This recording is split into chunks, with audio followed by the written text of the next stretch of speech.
নমস্কার বন্ধুরা, আপনাদের সকলকে আমাদের ইউটিউব চ্যানেলে স্বাগত।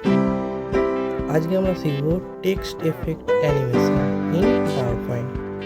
তো এই ভিডিওর সঙ্গে আরেকটা লাস্ট আমাদের একটা ভিডিও অ্যাড করা আছে, পরবর্তী ভিডিওতে আমরা দেখব মোশন চেঞ্জ অ্যানিমেটেড, সেটা কিছু ঝলক দেওয়া আছে।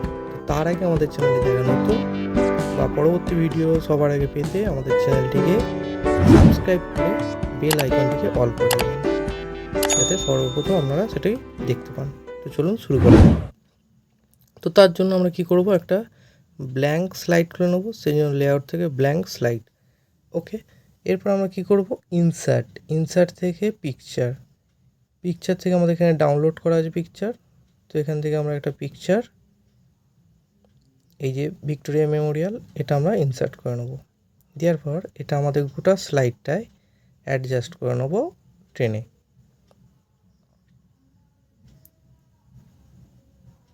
ওকে, অ্যাডজাস্ট করা হয়ে গেলে আমাদের এর একটা ডুপ্লিকেট স্লাইড নিয়ে নেব। তো এটার উপর রাইট ক্লিক করে ডুপ্লিকেট স্লাইড। তো ফার্স্ট স্লাইডে আমরা কি করব, এই যে লেখা আনতে হবে। তো তার জন্য আমরা একটা টেক্সট বক্স নেব। টেক্সট বক্সটা নেওয়ার পর এটা এখানে লিখে দেবো। ওকে, এইবার এখানে আমরা লিখতে পারি, কিন্তু তার আগে আমাদের কি করতে হবে, লেখার যে স্টাইল বা সাইজ সেটা আমরা এখান থেকে সিলেক্ট করে নেব। তো এখানে লেখার স্টাইলটা আমরা এখান থেকে সিলেক্ট করছি। তো এটা করলাম, এটা ব্রিটানিয়া বোল্ড, এটা বোল্ড করে দিলাম। আর এখানে সাইজ করলাম 100। ওকে, এবার এখানে লিখে দিই ভিক্টোরিয়া মেমোরিয়াল।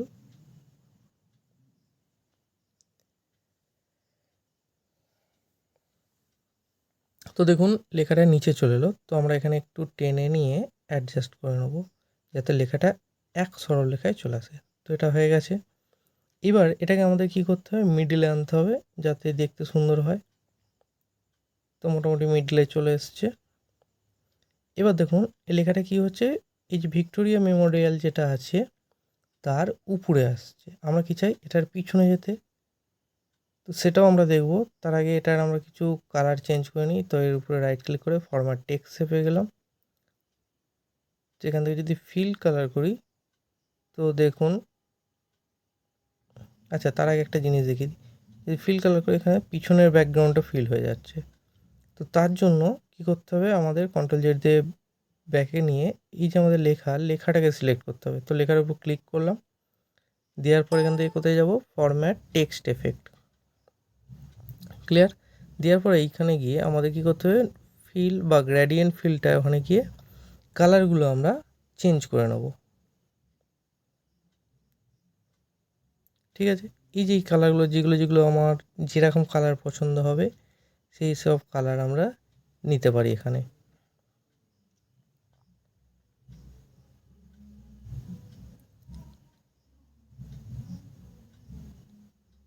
ঠিক আছে, এইভাবে হয়ে যাওয়ার পর আমরা এটাকে কমানো বাড়ানো করে দেখে নিতে পারি কীরকম হয়েছে, বা অ্যাঙ্গেলটাও চেঞ্জ করে দেখে নিতে পারি। আমরা এখানে অ্যাঙ্গেল চেঞ্জ করছি না। আর যদি ডাইরেকশান চেঞ্জ করতে হয়, ডাইরেকশান বা টাইপ যেটা আপনাদের ইচ্ছা হবে সেইভাবে চেঞ্জ করুন। তো সেমভাবে আমরা মেমোরিয়ালটাও করে নেবো। মেমোরিয়ালটা গার্ডিয়ান ফিল করলে অটোমেটিক এটা হয়ে গেল। এইবার আমাদের কাজ হচ্ছে, এই যে টেক্সটটা করলাম এতে আমাদের কিছু অ্যানিমেশন দেওয়া।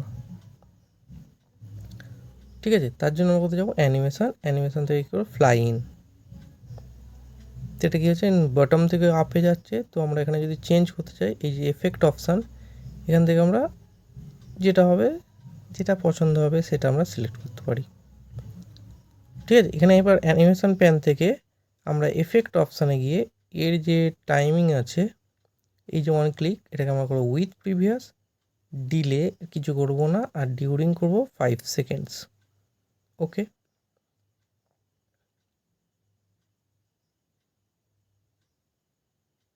ঠিক আছে। এবার আমরা চাই এর লেখার একটা ডুপ্লিকেট করতে, কারণ এই যে লেখাটা এর উপরে আসে, আমরা যখন পরবর্তীতে দেখব এই লেখাটার ভিক্টোরিয়া মেমোরিয়ালের উপর দিয়ে যায়, এবং সেটা যাতে কোনো কালার না থাকে তার জন্য। তো আমরা এখানে কন্ট্রোল ডি দিয়ে এই ডুপ্লিকেট বার করে নিলাম। ডুপ্লিকেট বার করা হয়ে গেলে এর যে কালার আছে সেই কালারটাকে আমরা নো ফিল করে নেবো। সেই জন্য রাইট ক্লিক করে টেক্সট এফেক্ট অপশান, সেখান থেকে ফিলটা করে নেবো নো ফিল। ওকে, আর আউটলাইনটা করে নেবো সলিড আউটলাইন। কালারটা চেঞ্জ করে নেবো ব্ল্যাক। আর এখানে উইথটা করে নেবো 2pt।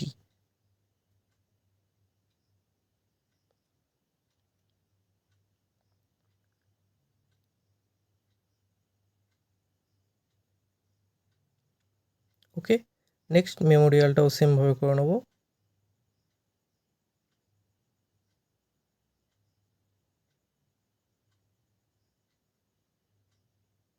এটা কেন করছি একটু পরেই বুঝতে পারবেন।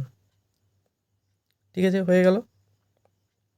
এবার আমরা কি করব, এই লেখাটা যে কালার আছে তার উপরে নিয়ে গিয়ে বসিয়ে নেব।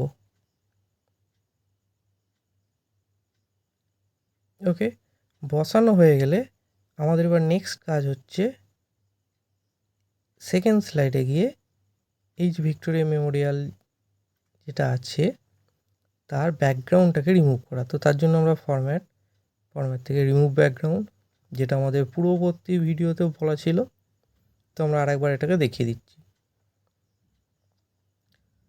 যতটা আমাদের দরকার সেটা আমরা সিলেক্ট করে নেব এবং এখানে মার্ক অ্যাসেস টু কিপ আর মার্ক এরিয়াস টু রিমুভ আছে। মার্ক এরিয়া কিপটাকে আমরা করে নিই, যেটা আমাদের দরকার সেখানে ক্লিক করে নিয়ে মানে মাউস দিয়ে আমরা সেটাকে শো করতে পারি। ওকে, এগুলো হয়ে গেলে আমরা কিপ চেঞ্জেস বলে ক্লিক করে নেব। তো তার ফলে দেখতে পাবো আমাদের ব্যাকগ্রাউন্ড কতটা রিমুভ হয়েছে। আর এখানে আমাদের কোনো কিছু দরকার নেই। তো তার জন্য কিপ চেঞ্জ করে নিলাম, দেওয়ার পর এই যে এটা আমাদের ব্যাকগ্রাউন্ডটা রিমুভ হয়ে গেল। তো এখান থেকে কাট করে নিলাম কন্ট্রোল এক্স দিয়ে, এখানে কন্ট্রোল ভি দিয়ে পেস্ট করে নিলাম। ঠিক আছে, এই যে এবার এটাকে বসিয়ে দিলাম। বসানো হয়ে গেলে কী হচ্ছে, টোটাল লেখাটা আমার কি হচ্ছে এই যে মনুমেন্টটা তার পিছনে চলে যাচ্ছে। কিন্তু আমরা কি করলাম, ওই যেটা কালার করিনি সেটা আমরা কি চাই, এর উপর দিয়ে যাই। সেই জন্য এটাকে আমরা একটু উপরে তুলে নেবো, এই যে এইটা। ঠিক আছে, এটাকে আমরা কী করবো, ফরম্যাট থেকে করে নেবো ব্রিং টু ফ্রন্ট। ওকে, কী করলাম, ফরম্যাট থেকে ব্রিং টু ফ্রন্ট। তাহলে এটা কী হলো, সামনে চলে এলো।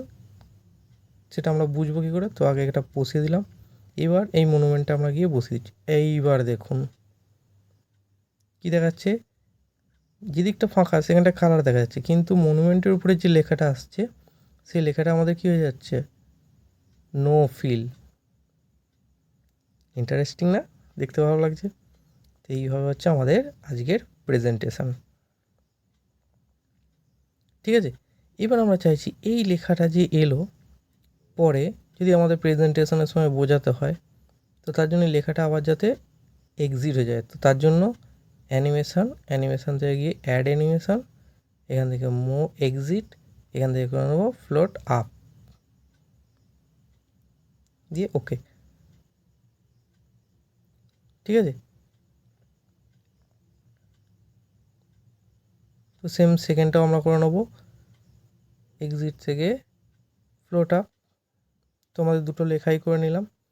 এবার এখানে এফেক্ট অপশান থেকে বা টাইমিং থেকে আমরা টাইমিংটাকে কী করে নেবো, উইথ প্রথমেরটা করবো আফটার প্রিভিয়াস, ডিউরেশন এটা করে নেবো 5 সেকেন্ড, আর ডিলে করতে হবে কারণ কিছুক্ষণ লেখাটা থামার পর সেটা ভ্যানিশ হবে বা এক্সিট হবে। সেই জন্য এখানে করলাম 1.5 সেকেন্ড। ওকে,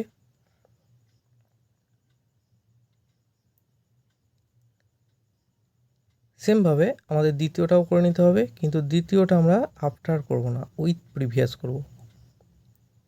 টাইমিং এখানে করে নিলাম with previous, delay 1.5 second, duration 5 second. Okay, clear. এবার আমরা দেখে নেব আমাদের ফাইনাল কি হয়েছে স্লাইড শোতে। তো এইভাবে আমরা আরও ইন্টারেস্টিং টেক্সট এফেক্ট অ্যানিমেশন করতে পারবো। পরবর্তী ভিডিওতে আমরা যেটা দেখবো সেটা হচ্ছে মোশন চেঞ্জ অ্যানিমেটেড, এই যে এটা। তো এটি দেখার জন্য আমাদের চ্যানেলটিকে সাবস্ক্রাইব করে বেল আইকনটিকে অল করে রাখবেন, যাতে সর্বপ্রথম নোটিফিকেশান আপনারা দেখতে পান এবং এরকম শিখতে পারেন।